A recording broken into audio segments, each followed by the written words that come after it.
Hello, my name is Mary O'Shea. This is my sign name because I laugh a lot.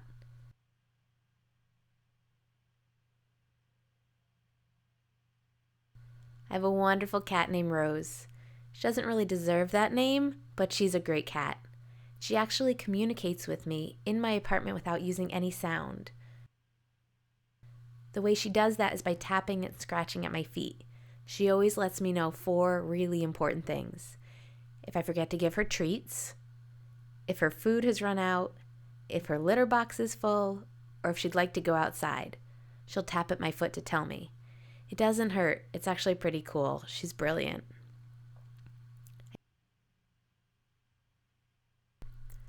I just started swimming. Sometimes it's kind of a struggle to get myself to go to the gym, but I started swimming as part of my exercise routine, which I really enjoy and look forward to. Actually, as soon as we're done with this interview, I'm going to go to the pool. I also love drawing, and I draw a lot. One of my favorite artistic styles is the Zentangle style, and it's kind of like doodling. I really love that. I also really enjoy drawing animals, mostly dogs and cats, and I usually use pencils when I'm doing that kind of drawing. Art's a big source of joy in my life.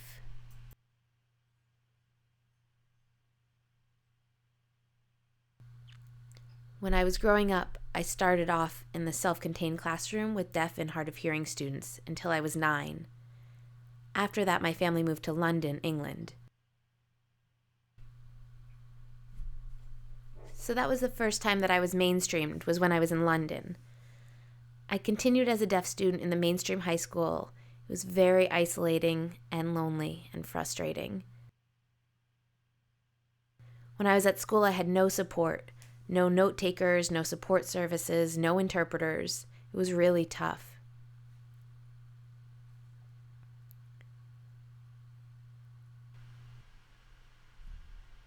My mother was pretty easy to speech read. She used gestures when communicating and moved her mouth in a way that was easy to read. My father, on the other hand, was very hard to speech read. He would just say a few words here and there. But I did grow up using speech, trying to get by with lip reading, using powerful hearing aids, and could function pretty well in one-on-one settings, but not in group settings.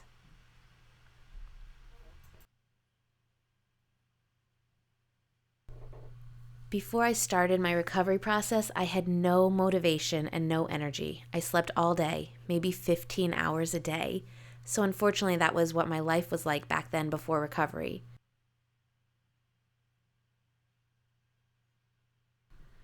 Before I started my recovery process, I was hopeless. I felt exhausted, depressed, and had no energy. At that time, I wasn't working, and I felt overwhelmed with everyday life.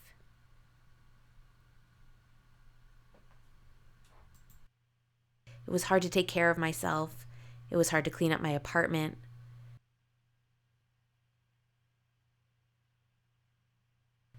When I started to decline, I realized that I was sleeping way too many hours per night. I didn't care about calling my friends back, and I stayed home more and more often.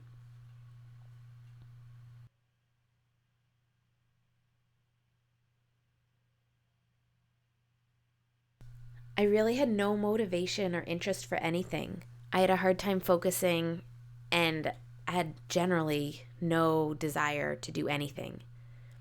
Those are the symptoms that clued me into the fact that I was declining. What happened was that I got very depressed. I lost hope and my will to live. And I guess you could say I was just generally hopeless.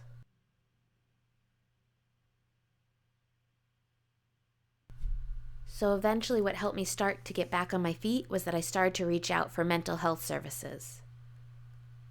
Someone would come over to my place twice a week and would help me out by giving the support with my daily life, giving encouragement to go out of the house, exercise more, and just starting to get my life back on track and help me start to think what I wanted to do for work. That was really the key, and that's what helped me get through my most difficult time, by getting in touch with DMH and starting to use their services. It was also incredibly helpful to learn coping skills. For a long time, I was lethargic and I didn't do much. so I tried to rediscover myself. I did this by thinking back to what I was very passionate about and what I loved the most. And what I came up with was doing artwork, going to the beach, swimming, and reading. I also like to get out and walk, but the key here is peer support. Peer support is invaluable.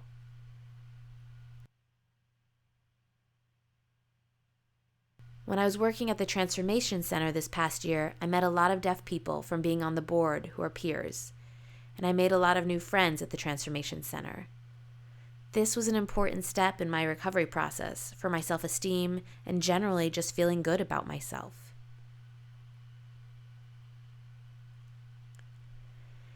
I would say that my strength is perseverance.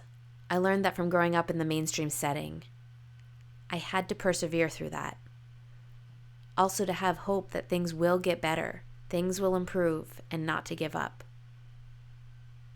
What I learned from my past experiences is that I really did not like to ask for help. I thought that asking for help was a sign of weakness. So throughout my recovery process, I learned to ask for help, and that it's a wonderful thing, and that people are willing to help me. They want me to get better. And second of all, I'd say that I learned that I'm a strong person, and I have the ability to overcome obstacles and to recover. I am a very strong person. Also, I realize that I have a lot of shame tied up with my mental health diagnosis. So I've hidden that from many people over the years. What happened is once I opened up and told people, I found that people accepted who I am. And that was a wonderful learning experience.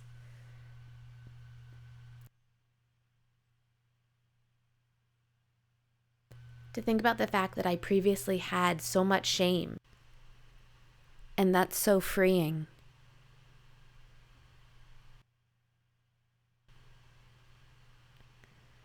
There's so many barriers in the mental health services field. For example, I go to a clinic to get therapy, and if the therapist is not there, there's no backup. And some of my services are limited. In the past year, my therapist has been out on medical leave, and there are only a few therapists able to work with me because of the communication barrier. They don't know sign language. And if you go to a hospital, there's not a lot of interpreting services and no video phones. It can be a very isolating experience for deaf people, and it can make us feel even worse. Ultimately, it was a mental health agency that helped me realize that what I needed to do was prioritize how to help myself.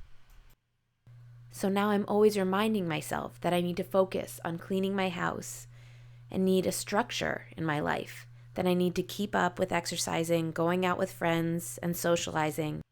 And that is something that has helped me significantly, and I have to remember these things.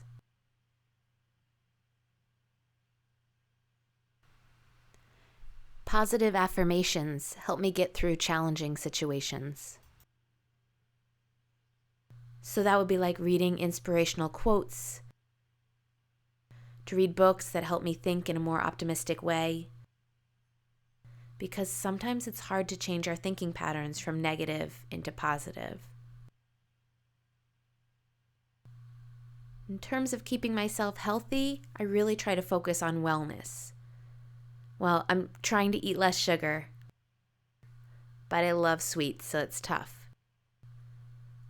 I'm trying to go for walks more regularly.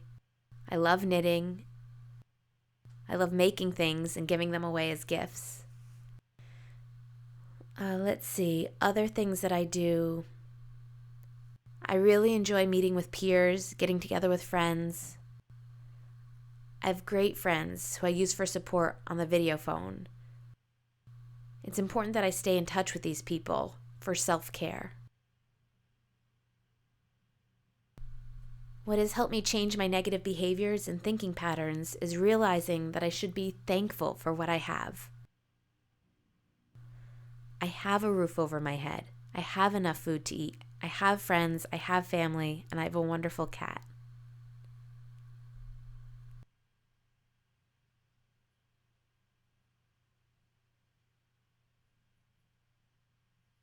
My message for people out there who are struggling in their lives is never give up hope. There's always someone there to help you get support and get you back on your feet again. And remember, always ask for help.